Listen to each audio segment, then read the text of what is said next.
Disappointing was, I think, is Gabriel Michael there, dropping well off the pace, as Steve said. He was the one that maybe was up there at the stage, and then is about a minute or so behind now. Yeah, and I've worked out the splits out at they're about 3:10 pace, which will give them about the 2:13 mark. So they are slightly off that record pace, and we're correct on that assessment at the moment. So according to Steve Moneghetti and Steve Ovett, these lead runners need to get a bit of a wriggle on as we have a look at the rest of the runners coming through as a part of the Blackmores Sydney Running Festival.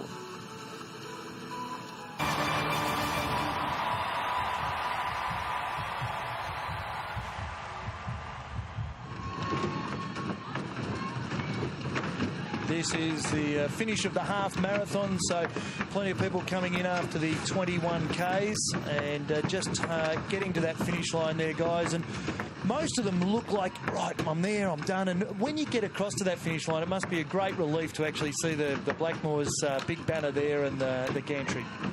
I think that's a good thing about this finish, because you've got often it's difficult now in public space to get a good clear finish, but here, because you're coming around Circular Quay, you get a great run into the finish. So, you know, obviously you know where the Opera House is. It stands out like a beacon, so you know that's where the finish is.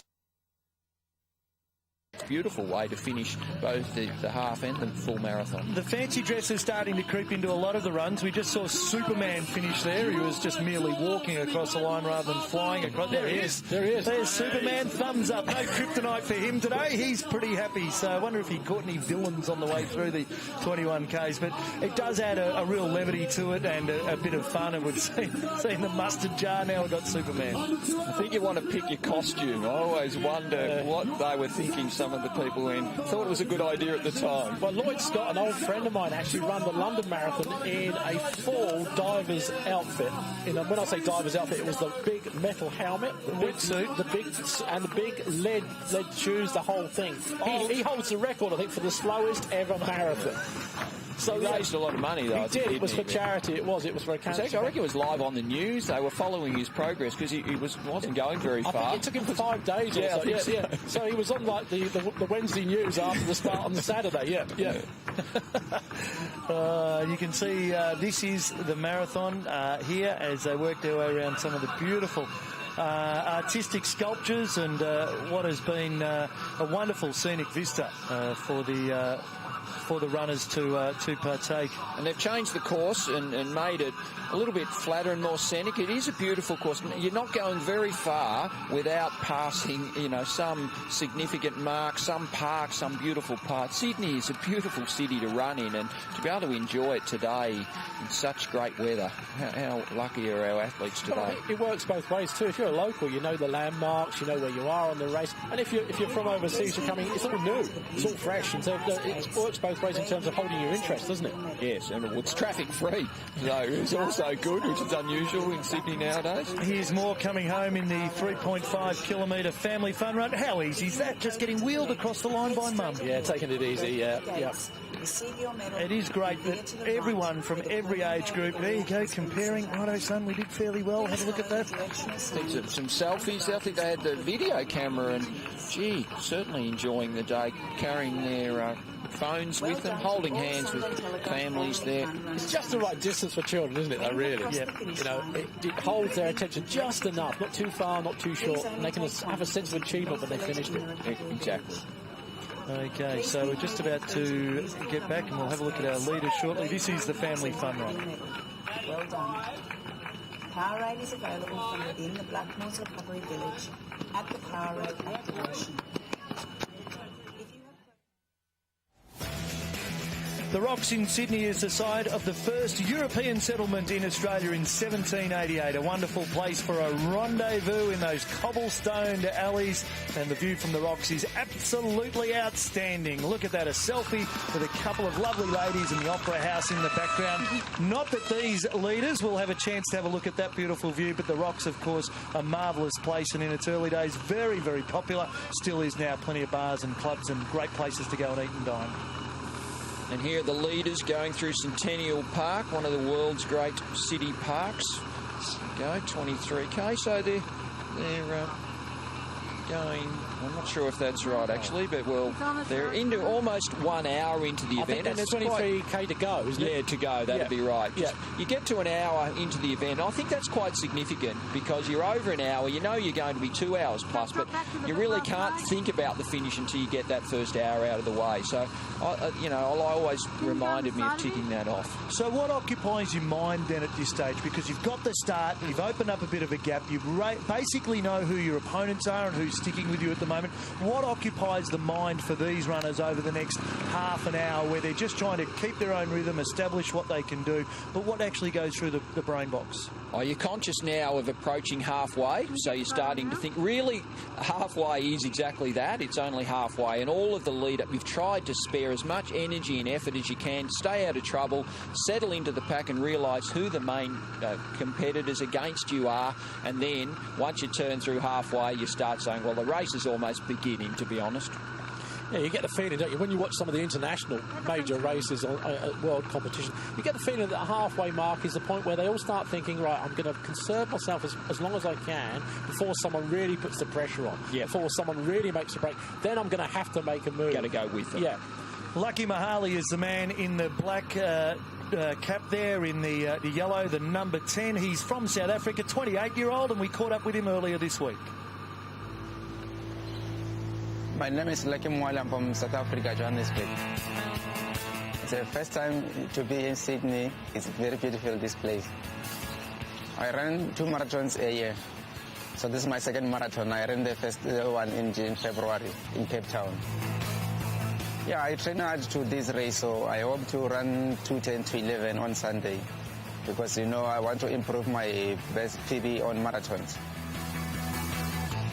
During the marathon, I drink Powerade every 5 kilometers so that I can recover for rehydration, so that I can recover quickly. Before the marathon, I eat breakfast with a 4 slices of bread with a coffee. Just 4 slices is fine. I'll eat after the race. There he is, and just enjoying life. A lot of the internationals here are doing exactly that. To run through his stats from Pretoria for the 10K, 28.31, half marathon 101.08, a marathon 2:13.35. He is a 4-time half marathon champion in South Africa, so he's going to be there figuring prominently, you would suggest, in another hour or so's time, is Lucky Mahali. One of the interesting things, I mean, watching those interviews, Steve, is how little these athletes actually eat before they actually run the marathon. Did you have a special diet before you know? I didn't eat much before either. A couple of pieces of toast and a cup of tea was my morning preparation. Even if I ran in the afternoon, I would normally just have that and a bit more toast. That's all I really had. Your main meal is the day before, and like hydrating, it's about the week leading in. If you keep your carbohydrates up during the week, hopefully you're loaded up anyway. And really all I ate on the morning for was to settle the rumble of your tummy, because you get no benefit out of the food intake because your digestive system normally closes down anyway. All the energy, oxygen's going, blood's going out to your muscles. So food, don't want to have too much. Don't want to have any fibre or anything that might give you the runs rather than let you run. He still looks like he eats about Yeah, he's a bit of a greyhound, isn't he? Yeah, I mean, track runners are totally different from that. We used to have a healthy breakfast and a healthy meal before we even stepped on the track, so a totally different attitude towards preparation in terms of nutrition anyway. Here is the split, and Beatrice Chepkemboy out front at the moment, along with Biratat Degafar. Degafar from Ethiopia and Chemboy from Kenya, 52.32. So that's the split for them on the way through. They've opened up a bit of a cap along with Gurmu, and then you move back to Mogaka and also Jing Ling Ling, the Chinese runner in there, and a couple of Australians rounding out the top 10.